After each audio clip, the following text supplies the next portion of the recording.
everyone, I'm here today with my wrap up for books 24 to 30.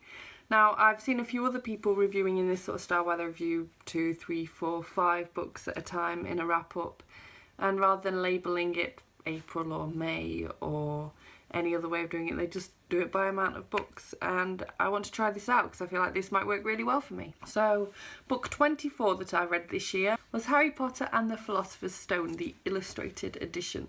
Now, I've not put my edition back in here yet, so I don't have it to hand, but if you've not seen this book, it's an absolutely stunning edition that I highly recommend you read, especially for younger readers. If you read it with them, it's such a beautiful way to introduce them to the Harry Potter world.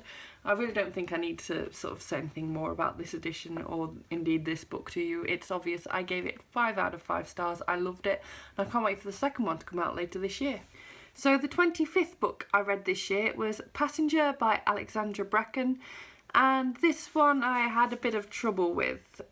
It's, in case you're not aware, it's sort of a fantasy time travelling type story, and I think my problem was that the time travelling didn't really get interesting until at least halfway through. The plot was very dull until at least halfway through.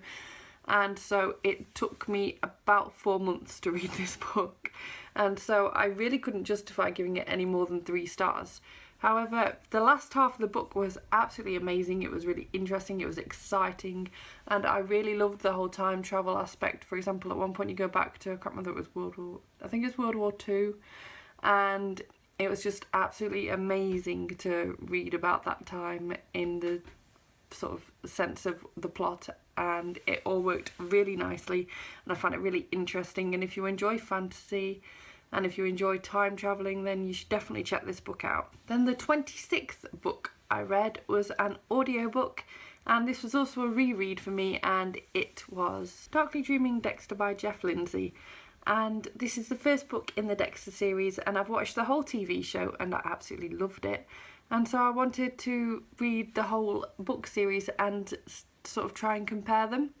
And I read the first 2 books years back now, and I can remember the first book really well, but I can't remember the second book so well, so I thought I'll just restart the whole series from the beginning, and I'll try and pick it up a few books throughout this year and maybe into next year as well, and hopefully try and see how much it differs from the TV show. And this one doesn't differ too much. The plot stays relatively similar, but there are a few differences here and there. Certain characters die that certainly didn't die in the series, and also certain relationships may or may not have happened differently to what happened in the TV show. But if you enjoyed the TV show and you're unsure about picking the book series up, the first book is definitely worth a read. And so I gave that book 4 stars. Then the next book I read was a book that a friend has been pestering me to read for absolutely ages, and that was The Perks of Being a Wallflower by Stephen Chbosky. And I gave that book 5 stars, and if you don't know what that one's about, it's about a young boy, and it's sort of a coming of age story and how he makes friends even though he's quite a sort of geeky, nerdy character, and how his outlook on certain things is a little bit different. But it's really interesting, and the whole story is told through letters, and we don't know who these letters are to, but it works really, really well.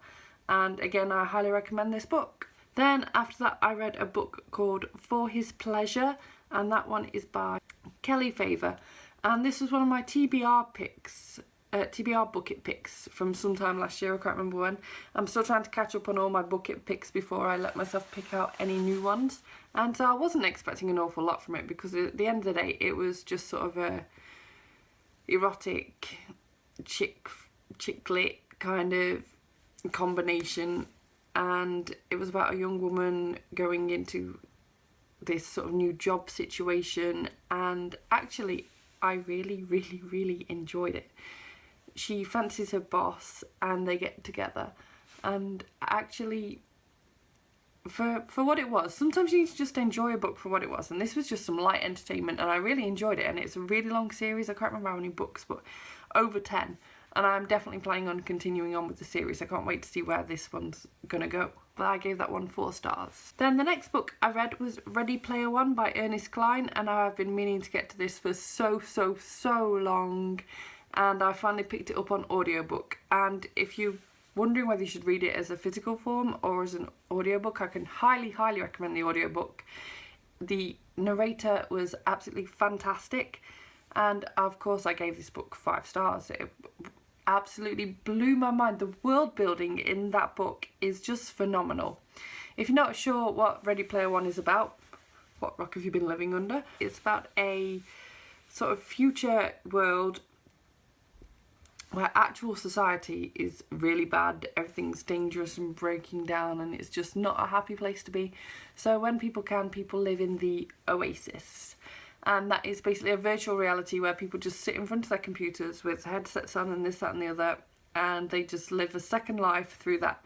And some people live their life a lot more than others in there, and it's got a good sort of way of showing how you definitely shouldn't try and just live your life through a computer.